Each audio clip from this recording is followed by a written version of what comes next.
د نبی کریم صلی الله علیه وسلم له وفات څخه 4 کاله وروسته د اسلام د تاریخ یوه لویه معرکه وشوله.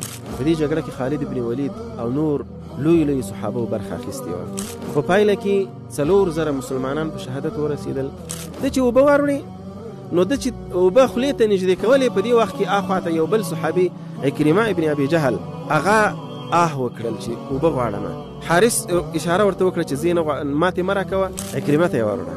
عکرمه ته چې دی ورسېدی، عکرمه ته چې اوبه ورکولې، یو دریم صحابي یو څه فاصله کې هلته وکړل چې اوبه غواړم، او یو غړپ اوبه یا څومره اوبه چې وي دا پاتې شوي، 3 واړه شهیدان شول. په دې موضوع کې موږ تاسو ته ډېر لوی پیغام دی، ډېر لوی پیغام دی. هغه پیغام د ایثار او قرباني دی.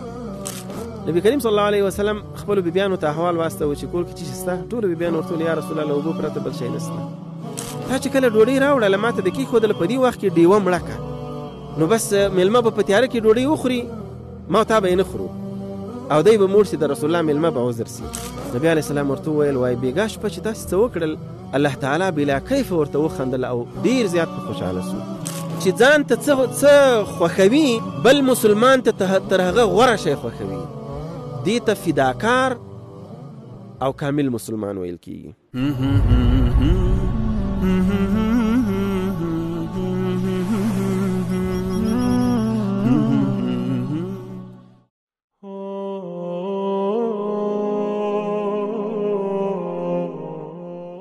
بسم الله الرحمن الرحیم. د نبی کریم صلی الله علیه وسلم له وفات څخه 4 کاله وروسته د هجرت په 15 کال د رجب میاشتې په 15 نیټه د اسلام د تاریخ یوه لویه معرکه وشوله. دا معرکه د جزیرة العرب څخه د باندې له رومیانو سره لومړنۍ معرکه وه، او دا معرکه د شام په یرموک سیمه کې رامنځته شوله. په دې غزا کې د مسلمانانو شمیر 18,000 مجاهدینو او د رومیانو شمیر 2,20,000 کسانو. دا ډېره خطرناکه جګړه وه. په دې جګړه کې خالد بن ولید او نور لوی صحابه برخه اخیستې وه. په پایله کې 4,000 مسلمانان په شهادت ورسېدل او 80,000 رومیان او کفار قتل شول، او پایله د مسلمانانو په فتح تمام شوله. مسلمانانو میدان وګټه. دا یو ډیره مشهوره او معروفه معرکه وه. د دې معرکې یو واقعه ډیره مشهوره ده. د دې دپاره دلته کومه چې د نن موضوع سره تړاو لري. په دې معرکه کې شهدا هم ډیرو، زخمیان هم ډیرو. 3 تنه صحابه کرام شهیدان زخمیان دي، او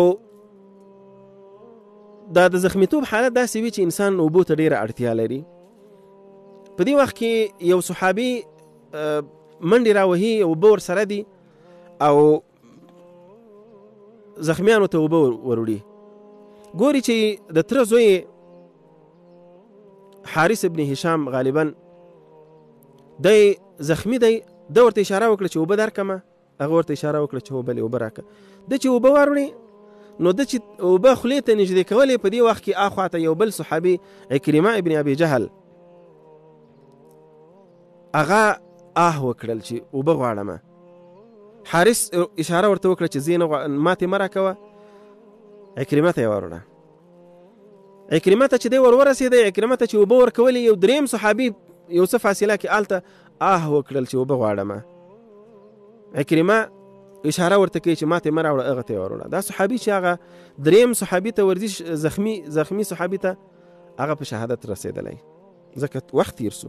بیرته راګرځي عکرمه ته، عکرمه هم سا ورکړې ده، په شهادت رسېدلی دی. بیا راځي حارث ته چې ګوري حارث هم سا ورکړې ده، او یو غړپ اوبه یا څومره اوبه چې وي دا پاتې شوي، 3 واړه شهیدان شول. په دې موضوع کې موږ تاسو ته ډېر لوی پیغام دی، ډېر لوی پیغام دی.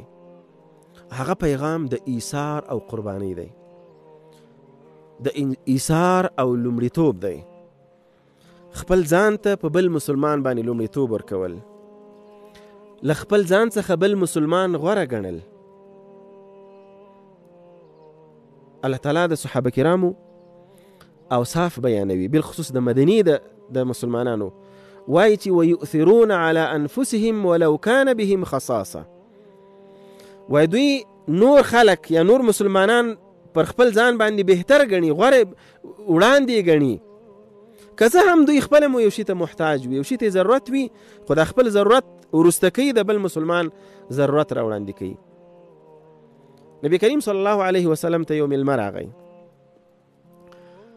نبی کریم صلی الله علیه وسلم خپل بیبیانو ته احوال واستوه چې کور کې څه شته. ټول بیبیان ورته یا رسول الله اوبه پرته بل شی نشته. نبی کریم صلی الله علیه وسلم مسجد نبوي کې اعلان وکړ چې دا مېلمه راغلی دی، څوک به یې بوځي خپل کور ته. یو انصاري صحابي وویل یا رسول الله زه به یم. هغه ځان سره روان کړ، کور ته یې بوتی. په کور کې مېرمنې ته وایي چې د رسول الله مېلمه دی، عزت احترام او اکرام یې پکار دی، څه شی شته؟ هغه ورته وایي چې یو شی شته، خو هغه یوازې د ماشومانو دپاره کفایت کوي. وایي داسې وکړه چې ماشومان ویده که، ډوډۍ مه ورکوه، همداسې وږي ویده که، او ډوډۍ راواخله. ډوډۍ خو کمه ده، یوازې ماشومانو ته کېدله، او یا یو مېلمه په عذر کېده یا دوه کسه. نو د دې دپاره چې مېلمه وږی پاتې نه شي، تا چې کله ډوډۍ راوړله ما ته د کېښودله، په دې وخت کې ډیوه مړه که، نو بس مېلمه به په تیاره کې ډوډۍ وخوري، ما او تا به یې نه خورو، او دی به موړ شي، د رسول الله مېلمه به عذر سي. همداسې وکړل، ډوډۍ تیاره کړله، چې کله یې راوړله اول یې ډیوه ولګوله. دا صحیح حدیث دی. او بیا ډیوه په یو طریقه باندې مړه کړله، بیا لګیا شوله چې دا ډیوه جوړوي، هغه نه بلېدله، بس بیا همداسې پرېښودله. ویل وایي بخښنه غواړم، مېلمه ته یې وویل چې بخښنه غواړم ډوډۍ به خورو. نو دی مېلمه خوراک کوي، دی همداسې د خولې چړپ چړپ کوي چې مېلمه پوه شي چې کوربه هم زما سره ډوډۍ خوري. کله چې ډوډۍ وخوړل شو، مېلمه موړ سو، بیا ډیوه ولګېدله. دا شپه تېره سوله، سهار چې مېلمه او کوربه دواړه نبی کریم صلی الله علیه وسلم ته راغلل، نبی علیه السلام ورته وویل وایي بېګا شپه چې تاسو څه وکړل، الله تعالی بلا کیف ورته وخندل او ډېر زیات په خوشحاله سو. او بیا دا آیات نازل شو چې ویؤثرون علی انفسهم ولو کان بهم خصاصه. نور خلک په ځان لومړی بولي، که څه هم خپله ورته احتیاجات ولري. یو بله واقعه ډېره مشهوره ده چې یو صحابي کور ته یو چا د پسه سر ډالۍ راولېږله د خوراک دپاره. هغه صحابي چې وکتل چې دا د پسه سر دی او دا ډېره زیاته ده، او دلته شاوخوا خلک هم وږي دي، نو نورو مسلمانانو نورو کورنیو ته ورباندې لومړیتوب ورکړه. دا د پسه سر یې د خپل ګاونډي کور ته واستاوه. هغه فکر وکړ چې دا خو ډېره بهترینه تحفه ده، راځه خپل بل ګاونډی په خوشحاله کړم، الله تعالی پې راضي کړم.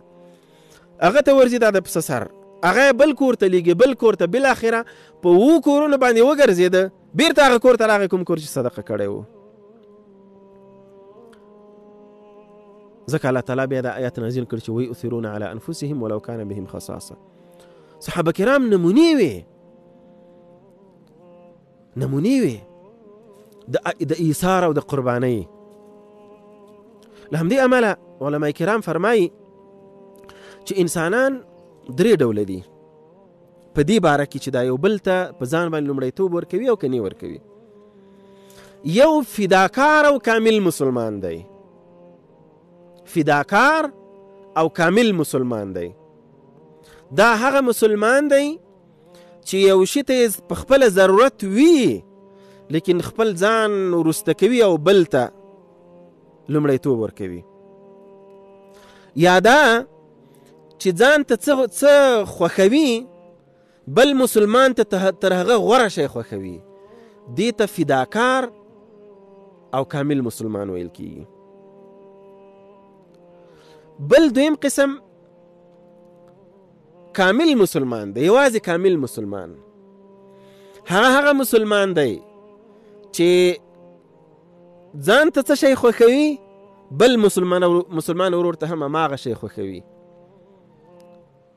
ځکه نبی کریم صلی الله علیه وسلم فرمای وای لا یؤمن احدکم حتی یحب لاخیه ما یحب لنفسه. وای ستاسې یو څوک تر هغو پورې کامل مؤمن کېدلی نشي تر څو پورې چې د ځان دپاره کوم شی خوښوي، هغه د خپل مسلمان ورور لپاره هم خوښ کړي، دا کامل مسلمان دی. او یو هغه انسان دی چې د ځان دپاره کوم شی خوښوي هغه د بل دپاره نه خوښوي، یا د ځان دپاره کوم شی نه خوښوي هغه د بل مسلمان لپاره غواړي، دا بیا ډیر کمزوری او ناقص مسلمان دی. نو راځئ چې له ځان څخه فداکار او کامل مسلمانان جوړ کړو. که دا نشو کولی کامل مسلمان خو باید جوړ کړو، او له دې څخه خو بیخي په طریقه اولا باید ځان وساتو چې څه د ځان دپاره نه خوښو هغه د بل مسلمان دپاره هم خوښ نه کړو، څه چې د ځان دپاره خوښو هغه د بل مسلمان دپاره هم خوښ کړو. د یوې ټولنې د پرمختګ یو لوی راز هغه یو بل ته په لاس ورکولو کې دی. تاسې وګورئ کوم قومونه، دا زموږ ستاسې په ټولنه کې کومه قبیله چې یو د بل سره ایثار او قربانی لري، یو بل ته لاس ورکوي، مسکین سړی ته را جمع کیږي او هغه سره کومک کوي، قرض ورکوي وای کاروبار شروع کا، او څوک نه پرېږدي چې ډېر غربت ته ولاړ شي. په خپله قبیله او په خپل کلي کې د هغه قوم او د هغې قبیلې عمومي وضعیت ته وګوره، هغه به په سیمه کې تر ټولو سرمایه‌داره، تر ټولو خوشحاله او تر ټولو نیکنامه ټولنه وي، قبیله به وي. لیکن هغه ټولنه چې هغه د خپل ورور، د خپل ترزوی، د خپل خپلوان په شر کې خپل خیر لټوي، یا څه چې ځان ته خوښوي هغه بل ته نه ورکوي، ته وګوره دقیق فکر وکړئ هغه ټولنه به ډېره په هر لحاظ باندې وروسته پاتې وي. هم به اقتصادي وضعیت خراب وي، هم به اجتماعي وضعیت خراب وي، هم به فکري او رواني طبیعت خراب وي.